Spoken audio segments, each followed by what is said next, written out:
This is Democracy Watch. Mark, we've got a major Supreme Court ruling here, 6-3 in Donald Trump's favor. Can you explain what this ruling allows Trump to do? Yeah, so the Supreme Court, as part of its shadow docket, has overturned, or at least blocked for now, a lower court decision that made it illegal for, in the words of that lower court, the government to, quote, conduct roving patrols which identify people based upon race alone, aggressively question them, and then detain them without a warrant, without their consent, and without reasonable suspicion that they are without status. I mean, I have to tell you, Brian, even by this Supreme Court standards, I am taken aback by this. You essentially have the U.S. Supreme Court blessing the use of race and language and job status as the grounds to detain people. And, you know, Justice Kavanaugh, who issued the only written statement sort of defending this, made it sound like this might be a minor inconvenience for people who are wrongfully detained, you know, who may, for example, be U.S. citizens or otherwise lawfully here. I don't think that that is, in fact, with all due respect to Justice Kavanaugh, a fair reading of what the hell is going on in cities like Los Angeles. And so what is the principal pushback? Why did the district court, for example, rule against this in defiance for what would eventually be the Supreme Court's ruling overturning it?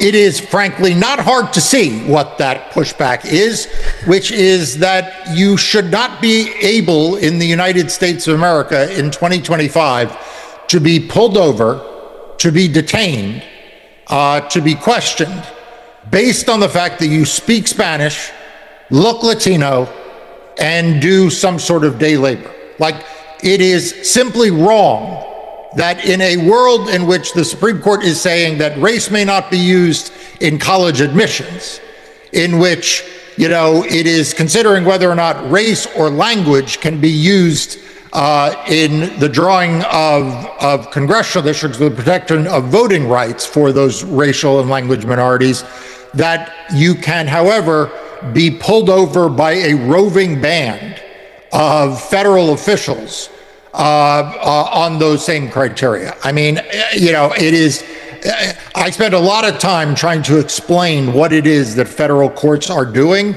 and I try to be even-handed even when I disagree with the Supreme Court or I disagree with a federal court's decision in articulating what the rationale is or what the debate is.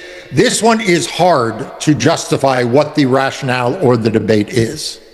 You know, there is an existing case right now that's working its way through the courts that you and I have spoken about at length, and that is Newsom versus Trump, where already Judge Breyer, a trial court judge in California, had blocked Trump's ability to be able to deploy troops to this state.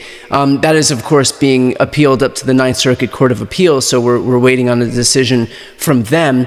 But is there any relationship between these two? Because in effect, I mean, the only way to get these roving ICE armies into the states is to be able to deploy them. So if you have a judge in California who's already said that you're not allowed to deploy federal troops, does that have no bearing on the prospect of also being able to deploy ICE agents? It doesn't, because ICE agents are not the military, right? The Posse Comitatus Act, which was the basis of the Newsom v. Trump case, prohibits the use of the U.S. military for domestic law enforcement. And so the question that Judge Breyer had to deal with was specific to the National Guard, and the Marines, I believe, were also deployed in Los Angeles. And that is a longstanding principle of statutory and constitutional law in the United States, that we simply do not deploy the military as a domestic police force in this country. ICE, on the other hand, is a Article I. It is a branch of the executive branch. It is a type of federal law enforcement agency, as you point out, and therefore its deployment does not trigger review under the Posse Comitatus Act. What it should be triggering, which this case is about, is a question of whether or not it is engaged in racial profiling.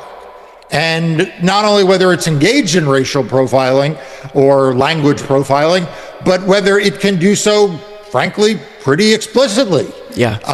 And that is, like I said, a surprising outcome even for someone like me who, views the Supreme Court as pretty conservative on these issues. I am frankly taken aback that the Supreme Court, or at least, some portion of the Supreme Court, it's hard to know because these shadow court, the shadow docket rulings, you don't get the benefit of knowing what all 6 justices think.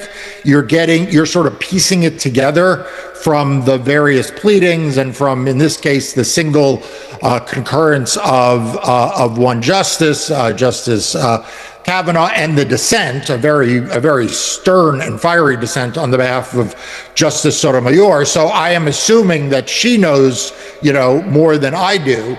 And when she writes, quote, "We should not have to live in a country where the government can seize anyone who looks Latino, speaks Spanish, and appears to work a low-wage job."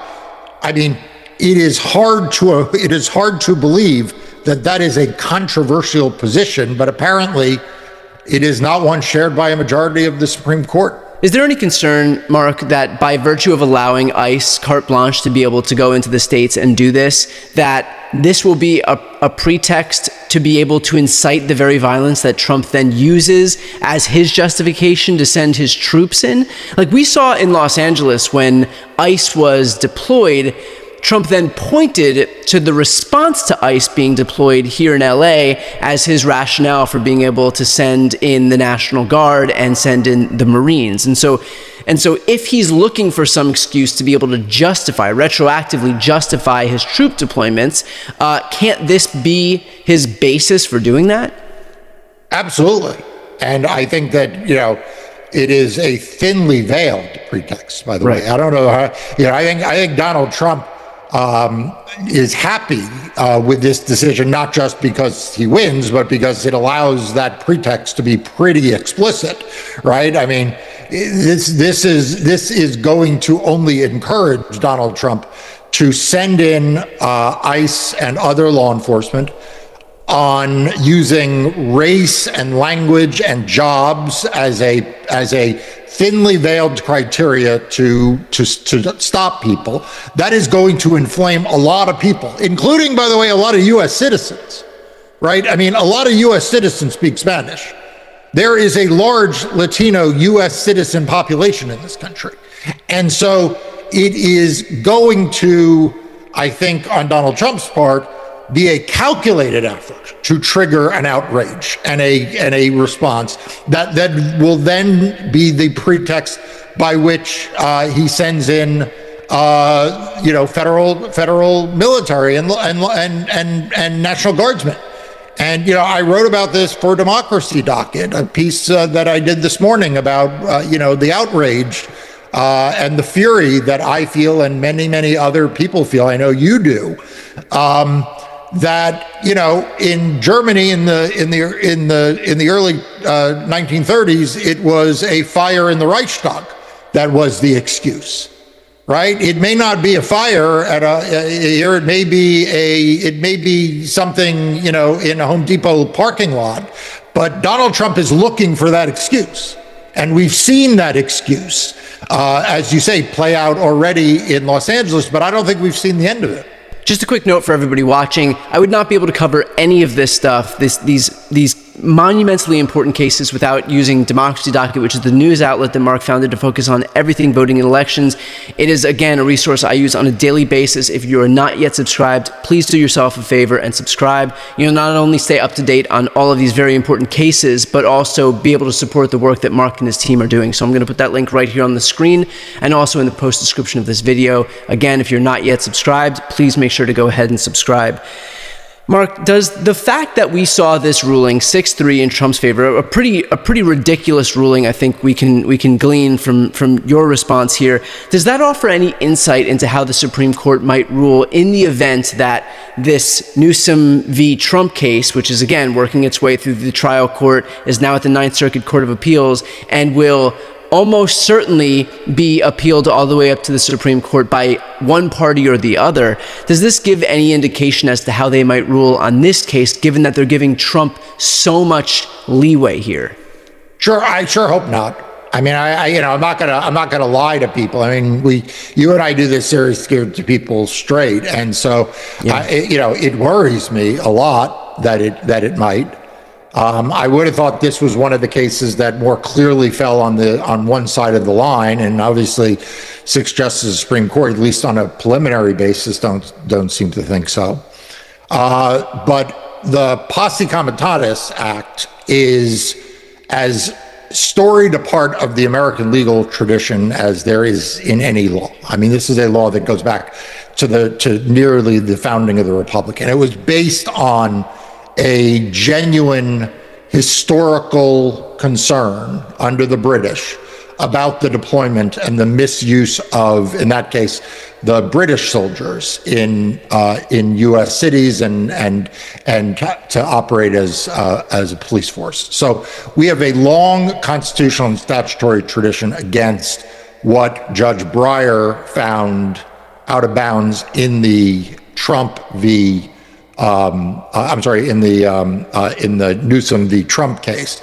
And I would certainly hope that the Supreme Court, even if it is willing to allow the use of race and language and the like in this instance in a way that I find pernicious, even if they're willing to allow that they will abide by the clear text of the Posse Comitatus Act and the clear findings of the trial court. I mean, I think if we wind up doing a video that the Supreme Court has reversed that case, one of two things has happened. Either the Supreme Court has simply, abdicated commitment to this longstanding federal law, or it decides that it is going to reinterpret the facts in a way that are contradicting what Judge Breyer said. And that is really not the role of an appellate court. I mean, this is a case where Judge Breyer held a full trial. He allowed both sides to put on witnesses, and then he made findings of fact. And those findings of fact are entitled under applicable legal precedent, including Supreme Court precedent, to substantial deference, subject only to an abuse of discretion. It is only if the Court of Appeals, the Ninth Circuit, or the Supreme Court looks at the findings that Judge Breyer made with respect to what these troops were doing, and says that it was clearly erroneous, that when reading the trial transcripts, a rational judge could not possibly have found that these troops were acting in a law enforcement capacity. That is hard to imagine in this case, but that would be what we would be looking at. Mark, has there been an instance that you can remember where the Supreme Court has defied the clearly erroneous standard and kind of just ruled however they wanted to rule, regardless of the presence of some clear error? Yeah, it's a really interesting question, and it's one that gets debated by Supreme Court scholars all the time, because there are certainly some cases where the court either seems to just ignore, like it just kind of like, it doesn't say it is finding clear error. It doesn't say it's not finding clear error. It just kind of like magically recasts the facts, seemingly. And that has been the subject of some scholarly criticism in a handful of cases. Well, I presume like the case regarding presidential immunity, there was no court lower than the Supreme Court that said that existed, much less was well founded. That was a different thing, though. There, in fairness to the Supreme Court there was not disregarding the findings of fact of the lower court. They were saying that the lower court got the law wrong. Okay. So here, I don't think they are going to easily be able to say that Judge Breyer got the law of Posse Comitatus wrong, because the law of Posse Comitatus is not that complicated. You cannot have federal troops. You cannot have the military performing law enforcement functions. And so the question of whether they are performing law enforcement functions is a question of fact, right? That's not a question of law, right? And so Judge Breyer has found, as a matter of fact, that what they were doing was law enforcement functions. And so I think that that's going to be a hard case for them to get around, although, like I said, there have been some instances where, people have criticized the Supreme Court for seemingly ignoring the standard. And there are the rare cases where the Supreme Court does say that they think that the clear error standard has been met. That is usually cases, though, that involve expert testimony, where the justices look at complex expert testimony, a statistical report or something like that, and they say they think the trial judges just misunderstood, honestly, what the expert analysis was. I'm not saying that should happen, but that is usually the context. Here, this is quintessentially what you have trial judges for. You have trial judges to put on the stand people who were present at an event, in this case, present in the cities of Los Angeles, and they testify as to what happened, who did what to who. And that is exactly why you have trial judges, and courts of appeals are not supposed to disturb those findings of fact. And that is why you have such a high standard of deference to those trial court findings of fact.